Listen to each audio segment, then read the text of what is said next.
ये उस समय का बात है जब दुनिया पर हार्ड डिस्क का राज चल रहा था।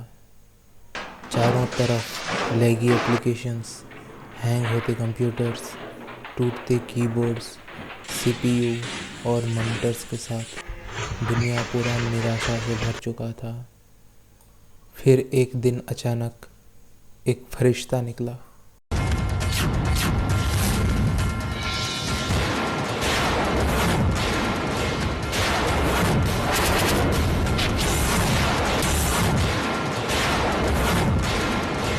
और फिर ये कोई कॉमेडी वीडियो थोड़ी है, रिव्यू वीडियो है। चलो रिव्यू शुरू करते हैं। दोस्तों, अगर आप हार्ड डिस्क से पहली बार एसएसडी को अपग्रेड कर रहे हैं तो यहाँ जो चीज लिखा है वो शायद आपके लिए ओवरवेलमिंग हो सकता है और आप शायद जरूरत से ज्यादा एक्सपेक्ट कर सकते हैं। तो इस वीडियो में मैं आपको बताने वाला हूँ कि आपको एग्जैक्टली एक्सपेक्ट क्या करना चाहिए एक एसएसडी से, और वो भी Samsung 860 EVO से। अब दोस्तों, अनबॉक्सिंग में उतना ज्यादा खास कुछ है नहीं। अंदर आपको मिल जाता है Samsung 860 EVO SSD। ऑब्वियसली उसके लिए आप पैसा दे रहे हैं तो वो तो मिलेगा ही, और कुछ यूजर मैनुअल जो कभी किसी के काम के नहीं होते हैं। अब दोस्तों, इसके रिव्यू पर आते हैं। इसका प्राइस पॉइंट देखिए दोस्तों, मैंने जब ये SSD लिया था 250 GB वाला वेरिएंट, तब मुझे पड़ा था 4500 रुपीज का। अब इसका प्राइस है 3500 रुपीज का।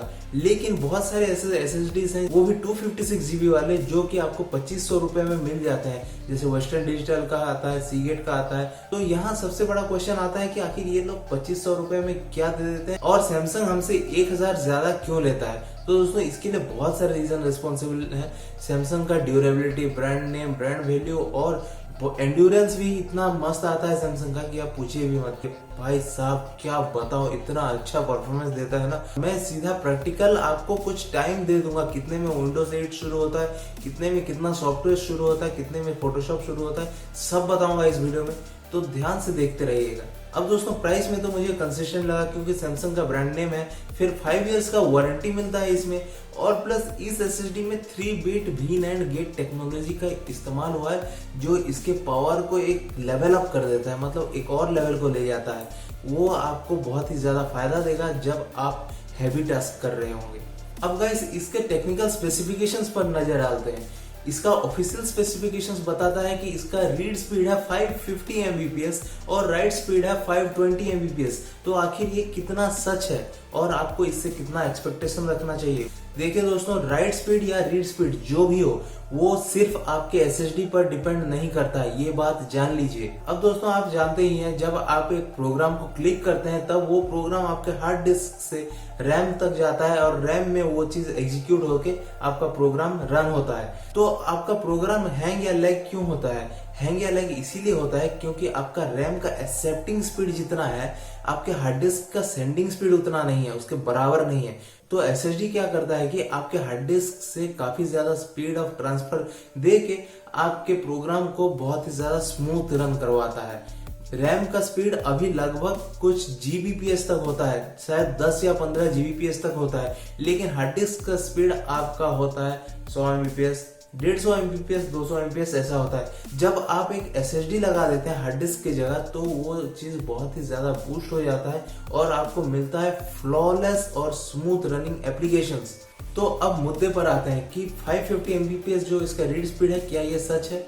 हाँ और ना भी, बताता हूँ। अब मान लीजिए आप एक बहुत ही बड़ा मूवी 4K में जो है वो ट्रांसफर कर रहे हैं आपके एसएसडी से आपके हार्ड डिस्क पर, तो ये स्पीड शायद नहीं आ सकता है, क्योंकि आपके एसएसडी का ट्रांसफरिंग स्पीड तो रीड स्पीड तो है 550 एमबीपीएस, लेकिन आपके हार्ड डिस्क का जो है एक्सेप्टिंग स्पीड उतना नहीं हो सकता है, क्योंकि आपके हार्ड डिस्क एक मैकेनिकल डिस्क है और उसको हाई स्पीड में घूमने के लिए कुछ टाइम लगता है और उतने टाइम तक आपका फुल स्पीड नहीं आ पाता है। यही है दिक्कत। बस ऑफिशियली ऐसा लिख दिया तो इसका मतलब ये नहीं कि 550 एमबीपीएस हर जगह आ ही जाएगा।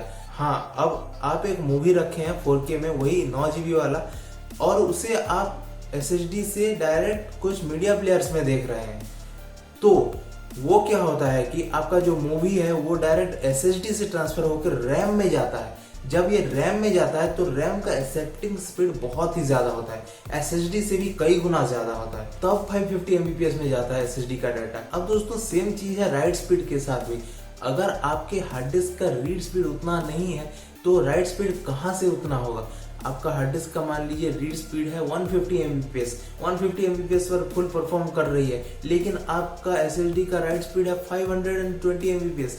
तो भाई आपका हार्ड डिस्क आपके SSD को सेंड कर रहा है 150 Mbps में, आपका SSD कैसे 520 Mbps में ले लेगा डाटा को। सिंपल सी चीज है। अब दोस्तों मैंने ये सब इंफॉर्मेशन दिया इसीलिए क्योंकि आप इससे ओवर एक्सपेक्टेशन मत रखिएगा, क्योंकि अगर आप ओवर एक्सपेक्टेशन रखेंगे फिर आपके लिए ये डील एक बेकार हो जाएगा, जबकि ये एक बेस्ट डील है। अब दोस्तों कुछ प्रैक्टिकल एप्लीकेशंस के टाइम ऑफ ओपनिंग के बारे में बात करते हैं।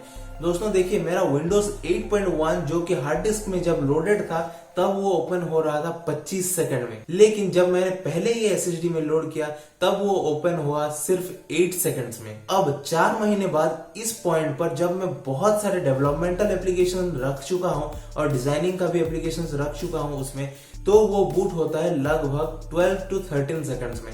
और सबसे बेस्ट बात एसएसडी का ये है कि आप हार्ड डिस्क में क्या करते हैं, कंप्यूटर बूट करते हैं, फिर पासवर्ड एंटर करते हैं, पासवर्ड एंटर करने के बाद कुछ टाइम तो आपको रुकना ही होता है आपके कंप्यूटर को फुल्ली यूजेबल होने में, लेकिन एसएसडी के साथ ऐसा नहीं है, बस ओपन कर दिया और फट से शुरू कर दी। और ये स्पीड का ना एक्सपीरियंस बहुत ही मस्त होता है, ट्राई करके देखिए, बहुत खुशी मिलेगी आपको। अब दोस्तों इसमें मैंने कुछ स्पीड्स लिख रखा है ताकि मैं आपको ये सब बता सकूं। दोस्तों यहाँ फोटोशॉप खुलने के लिए लग जाता है ओनली 5 सेकंड्स, जबकि मेरे को हार्ड डिस्क में लगता था 20 सेकंड्स। पबजी का गेम लूप को चालू होने में लगता है 2 सेकंड्स, और उसके अंदर जाके पबजी को प्ले दबाने के बाद पबजी को शुरू होने में लगता है मुझे 30 सेकंड। अब दोस्तों मैं प्रीमियर प्रो भी यूज करता हूँ, आफ्टर इफेक्ट्स यूज करता हूँ और फिल्मोरा भी यूज करता हूँ। प्रीमियर प्रो अभी ओपन होता है 5 सेकंड्स में, आफ्टर इफेक्ट्स ओपन होता है 8 सेकंड्स में और फिल्मोरा ओपन होता है 5 सेकंड्स में। मैं एक गेम डेवलपर हूँ, कुछ एप्स भी बनाता हूँ, तो मुझे यूनिटी चाहिए, एंड्रॉइड स्टूडियो चाहिए, ब्लेंडर चाहिए, 3ds मैक्स चाहिए। ये सब चारों बहुत ही हैवी एप्लीकेशंस होते हैं, मैं आपको बता देता हूँ, और ये सब बहुत ही स्मूथ काम करते हैं। एंड्रॉइड स्टूडियो स्पेशली अगर आप एक एंड्रॉइड डेवलपर हैं तो भाई एसएसडी तो चाहिए ही चाहिए, हार्ड डिस्क से काम नहीं चल सकता आपका, बस बता दे रहा हूँ बस। और अगर आप गेम डेवलपर है ना, 3ds मैक्स, ऑटोडेस्क माया, ऑटोकैड, ये सब तो आपको मक्खन जैसा एक्सपीरियंस दे देगा एसएसडी में, जबकि हार्ड डिस्क में आप फ्रस्ट्रेट हो जाएंगे। अब एक बोनस टिप देता हूँ। बोनस टिप में ये है कि आप अगर एक एसएसडी ले रहे हैं, कोई भी एसएसडी हो, तो एक एसएसडी का कैडी भी ले लीजिएगा। वो 600 या 700 रुपए का आता है, और आप एसएसडी को उधर लगाएंगे, फिर उस कैडी को अपने लैपटॉप के अंदर डालेंगे, फिर जाके आपके लैपटॉप में आपका एसएसडी इंस्टॉल होगा, नहीं तो नहीं हो सकता। तो अब स्पेशली सैमसंग के इस एसएसडी में एक खास बात यह है कि सैमसंग का मैजिशियन सॉफ्टवेयर इसके साथ कंपेटेबल आता है। सैमसंग का मैजिशियन सॉफ्टवेयर के बारे में मैं अब क्या ही बताऊं, इतना मस्त एप्लीकेशन है ना, इतना मस्त एप्लीकेशन है। मतलब आपके हार्ड डिस्क से आपके एसएसडी को ऑपरेटिंग सिस्टम माइग्रेट करना है, ट्रांसफर करना है, कुछ भी करना है, आपको बस वो एप्लीकेशन डाउनलोड करना है, इंस्टॉल करना है, बस कुछ ही क्लिक्स करने हैं और आपका सारा सेटअप रेडी। लेकिन हर चीज परफेक्ट नहीं होता, वैसे भी मैजिशियन सॉफ्टवेयर का कुछ ना कुछ दिक्कत तो है ही। और सबसे बड़ा दिक्कत यही है किसी भी माइग्रेशन टूल के साथ, सिर्फ मैजिशियन नहीं, किसी भी माइग्रेशन टूल के साथ, कि आपका लिंकिंग को थोड़ा बिगाड़ देता है। देखिए दोस्तों, मैं प्रोग्रामिंग करता हूँ, बहुत सारा प्रोजेक्ट्स रखा रहता हूँ हार्ड डिस्क के इधर उधर, और वो सब प्रोजेक्ट्स लिंक होते हैं कुछ बाइनरीज से जो कि सी ड्राइव में स्टोर होते हैं। तो मेरे लिए ये थोड़ा दिक्कत आ गई। अगर आप प्रोग्रामिंग करते हैं, कोडिंग करते हैं, गेम डेवलपमेंट करते हैं, तो ये सब चीज आपको भी दिक्कत कर सकती है। इसीलिए मैं बोलूंगा कि कोई भी माइग्रेशन टूल यूज मत कीजिएगा, सीधा विंडोज आपके वो एसएसडी में इंस्टॉल करके गेम ओवर कर दीजिए, बस परमानेंट सॉल्यूशन। अब दोस्तों आज की वीडियो में बस इतना ही। उम्मीद है वीडियो से आपको काफी हेल्प मिली होगी। अगर हेल्प मिली तो एक लाइक कर दीजिएगा, ये मुझे बहुत ही ज्यादा मोटिवेट करता है। और ऐसे टेक्निकल वीडियोस देखने के लिए इस चैनल को सब्सक्राइब कर सकते हैं। और दोस्तों आप मिलते हैं नेक्स्ट वीडियो में, तब तक के लिए गुड बाय, जय हिंद, वंदे मातरम।